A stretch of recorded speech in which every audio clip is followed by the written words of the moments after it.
Patrick Gleason explores the battle going on within Peter Parker's mind as the hero works towards becoming Spider-Man once more. Patrick Gleason pulls double duty as writer and artist this issue and continues to explore Peter Parker's current predicament, diving into Peter's psychology and drive to be a hero, wonderfully tying it back to the strange nightmare Peter had in the very first issue of the Beyond era, showing us a great flashback featuring Uncle Ben imparting more of his sage wisdom about how everything in life costs something, and you have to find out if you're strong enough to pay the price. It was a fantastic way to bring Peter back into the story proper and leads into some fun, totally Parker-like moments of Peter trying to stop carjackers despite still being ill. It's a great testament to Peter's heroic drive and how he will and do whatever he can, even if it means getting hit in the face by Captain America's shield.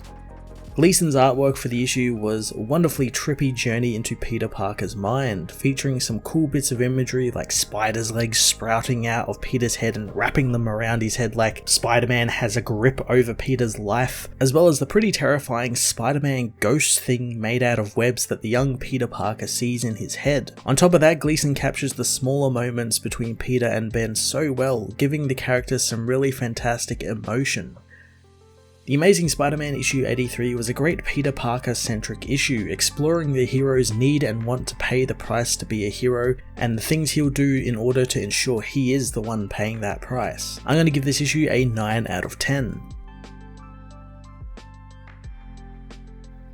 The Amazing Spider-Man issue 83 finds Janine chilling out in the penthouse pool area, watching news about Spider-Man's exploits in the city recently, all done by the Daily Bugle. She thinks Beyond is keeping the lights on over at the Bugle with their PR campaigns, as Marcus soon sends her a message from Ben, telling her not to wait up as she learns that Captain America is in town dedicating the new First Responders wing at McCarthy Medical Center. Being reminded of the hospital reminds her and Ben still feel awful that the other Spider-Man is still in the hospital. But Ben has reminded her that the good guys are willing to pay the price out so the people can live their lives better. Soon she is told it's lights out, reminding her of her time in prison, making her think that they are all doing time somewhere. Peter meanwhile is yelled awake by his physical therapist Lois, who knows that she isn't going to have to tell May that Peter just gave up on his first day, is she? Peter knows that he can't do it today, but the woman knows that quitting isn't an option when he still has people who care for him outside the hospital. Peter wonders if the people inside don't care for him, but Lois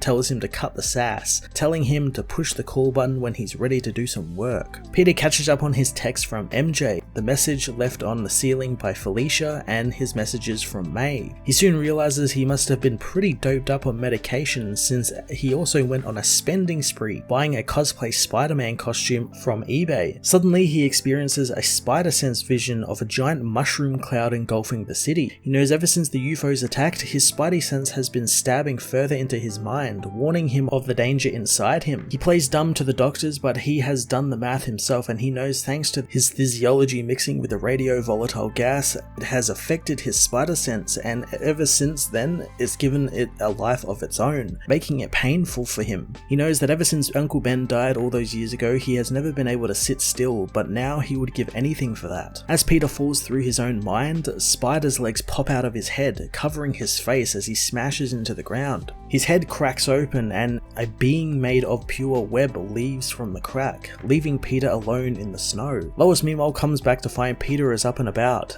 knowing that he's no longer in pain. She tells him that the package from his retail therapy arrived, as Peter feigns that his migraines seem a lot better now, which means he can get to work, reassuring Lois he isn't giving up, thinking that he'll be up for therapy in a day or two since he just needs to get his feet back under him first. Later that night, Peter suits up in the costume he ordered and sits outside on the hospital roof, knowing that he will take Spidey therapy over normal therapy any day. He knows that he'll need to jumpstart his other senses and get back into the swing of things, so to speak. He looks over the costume, noting how the web shooters look like they are from an old Scarlet Spider costume. Standing up, he finds himself a little stiff, and it won't be long until the city and Ben will need Spider-Man. He hears someone call for help from the nearby car park, so he rushes to their aid, and Peter finds a couple of carjackers taking a woman's car, but the woman sprayed them with pepper spray. The bumbling couple get into the car, but the woman doesn't know how to drive a manual transmission. Peter knows that he loves stupid criminals, showing himself as he jumps onto the hood of the car, telling the criminals who think he's just some fake Spider-Man that there are actually two Spider-Men and he's the amazing Spider-Man. He goes to activate his web shooter, but all it does is play a theme song. The car he's on crashes into another vehicle as Peter knows that the person who sold him the item will be getting a negative review. The thugs get out of the car, beating up Spider-Man as Peter finds his body is still too sluggish. Soon he hears the cops on the radios saying the captain is on it as Captain America arrives, beating down the criminals. Peter soon sees a bullet fired at him by one of the carjackers, but Cap's shield stops it. Unfortunately, the shield continues, smashing hard into Peter's head as Steve apologizes, knowing usually Spider-Man ducks or gets out of the way of them. Peter passes out as years go, Aunt May tends to a sick Peter, telling him to drink his broth and Uncle Ben will come back and tuck him in. The boy doesn't want to go to bed but relents as May finds his fever is down, asking if his head hurts since she gave him medicine to help take the pain away. She knows that if it's still there, he can continue to drink his tea since it will make it go away, but only if he wants it to. She leaves as Peter hears a tap on the dark window, seeing a Spider-Man made out of webs. He dives on the bed and under the covers, hiding from the being as a voice says that there is no hiding from him. Uncle Ben arrives, showing him a present he got him, unwrapping it to find it's the gum that Peter took from Mr. Louise's deli. Ben says that May didn't want him getting it since he doesn't want Peter to think that breaking the rules wins him prizes. He knows that they do get rewarded for doing what is right though, but most of the time it costs something to do that, and for a good soldier sometimes it means catching shrapnel, or in Peter's case the flu on the walk back to Mr. Louise's deli. Ben tells him that being a good person means never giving up on those hard marches just because it hurts, and he'll need to decide every day if he's strong enough to pay the price or leave it for someone else to pay for. He gives Peter the Captain America toy he was playing with, telling him the lessons